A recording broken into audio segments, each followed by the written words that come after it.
சென்னை அரசு மைய அச்சக கட்டடம் தீ விபத்தில் முழுவதுமாக எரிந்து சேதமடைந்து விட்டதால் சீரமைப்பு நடவடிக்கையாக இயந்திர கொள்முதல் உள்ளிட்ட அதன் தொடர்புடைய பிற பணிகள் மற்றும் கட்டடப் பணிகளுக்காக 22,64,45,000 ரூபாய் நிதி ஒதுக்கீடு செய்யப்பட்டு அதற்கான பணிகள் நடைபெற்று வருவதாக முதலமைச்சர் செல்வி ஜெயலலிதா சட்டப்பேரவையில் தெரிவித்தார். மேலும் பணியாளர்கள் சிரமமின்றி பாதுகாப்புடன் பணிபுரிய 21,59,00,000 ரூபாய் செலவில் புதிய நிரந்தர கட்டடம் அமைக்கப்படும் என்றும் முதலமைச்சர் அறிவித்தார். தமிழக சட்டப்பேரவையில் இன்று பேரவை விதி 110 கீழ் முதலமைச்சர் செல்வி ஜெயலலிதா அறிக்கை ஒன்றை தாக்கல் செய்தார். ஆளுநர் உரை, நிதிநிலை அறிக்கை, சட்டமன்ற நடவடிக்கை குறிப்புகள் உட்பட அரசுக்கு தேவையான அனைத்து அச்சக தேவைகளையும் பூர்த்தி செய்யும் பணியை மேற்கொண்டு வரும் அரசு மைய அச்சகத்திற்கு 2,50,00,000 ரூபாய் மதிப்பீட்டில் தானியங்கி புத்தகம் தைக்கும் இயந்திரம் வாங்கப்படும் என்றும் முதலமைச்சர் செல்வி ஜெயலலிதா குறிப்பிட்டார். நவீனமயமாக்கத்தின் மூலம் நாட்டை முன்னேற்ற பாதையில் அழைத்துச் செல்வதில் எனது தலைமையிலான அரசு முனைப்புடன் செயல்பட்டு வருகிறது.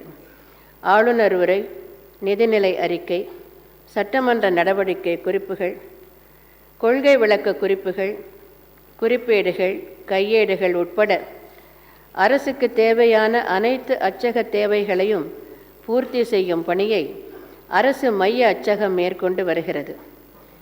182 ஆண்டுகள் பழமை வாய்ந்த அரசு மைய அச்சகத்தின் பணிப்பளு அதிகரித்து வருவதை கருத்தில் கொண்டும் பெரும்பாலான பணிகள் குறுகிய காலத்திற்குள் முடிக்க வேண்டியிருப்பதை கருத்தில் கொண்டும் அச்சகத்தின் எந்திர பிரிவினை நவீனமயமாக்கும் வகையில் 6,50,00,000 ரூபாய் மதிப்பீட்டில் தனித்தாள் பல வண்ண அச்சு எந்திரம், 1,10,00,000 ரூபாய் மதிப்பீட்டில் கணினியிலிருந்து அச்சு தகடு தயாரிக்கும் எந்திரம், 40,00,000 ரூபாய் மதிப்பீட்டில் தானியங்கி சேகரிப்பு எந்திரம், 10,00,000 ரூபாய் மதிப்பீட்டில் திரை அச்சு எந்திரம் என மொத்தம் 8,10,00,000 ரூபாய் செலவில் எந்திரங்கள் வாங்கி நிறுவப்பட்டுள்ளன.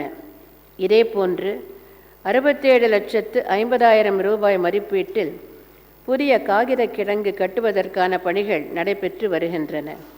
மேலும் சென்னை அரசு மைய அச்சகத்தில் எதிர்பாராது ஏற்பட்ட தீ விபத்தில் கட்டடங்களும் அச்சு எந்திரங்களும் சேதமடைந்ததால் சீரமைப்பு நடவடிக்கையாக எந்திர கொள்முதல் மற்றும் தொடர்புடைய பிற பணிகளுக்காக 19,07,25,000 ரூபாய், கட்டிடப் பணிகளுக்காக 3,57,20,000 ரூபாய் என மொத்தம் 22,64,45,000 ரூபாய் நிதி ஒதுக்கீடு செய்யப்பட்டு அதற்கான பணிகள் நடைபெற்று வருகின்றன.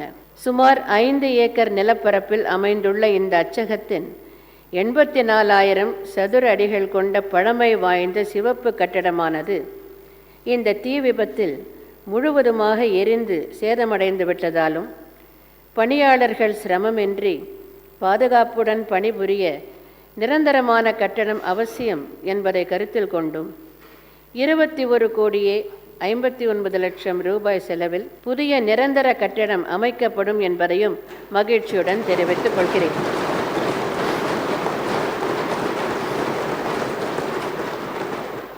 சென்னை அரசு மைய அச்சகத்தில் மேற்கொள்ளப்படும் அனைத்து அச்சுப் பணிகளும் ஒரே நேரத்தில் குறைந்த காலத்தில் விரைந்து மேற்கொள்ளப்பட வேண்டும் என்றால் அங்குள்ள அச்சக புத்தகம் கட்டும் பிரிவு, அதாவது பைண்டிங் செக்ஷன், மேம்படுத்தப்படுவது அவசியமாகும். எனவே அரசு மைய அச்சகத்தின் அச்சக புத்தகம் கட்டும் பிரிவிற்காக 2,50,00,000 ரூபாய் மதிப்பீட்டில் தானியங்கி புத்தகம் தைக்கும் எந்திரம், அதாவது automatic chewing machine for binding வாங்கப்படும் என்பதை மகிழ்ச்சியுடன் தெரிவித்துக் கொள்கிறேன். எனது தலைமையிலான அரசின் இந்த நடவடிக்கை கூடுதல் உற்பத்தி திறனுடன் அதிக நேர்த்தியாகவும் விரைவாகவும் புத்தகங்கள் கட்டும் பணியினை மேற்கொள்ள வழிவகுக்கும் என்பதை மகிழ்ச்சியுடன் தெரிவித்துக் கொள்கிறேன்.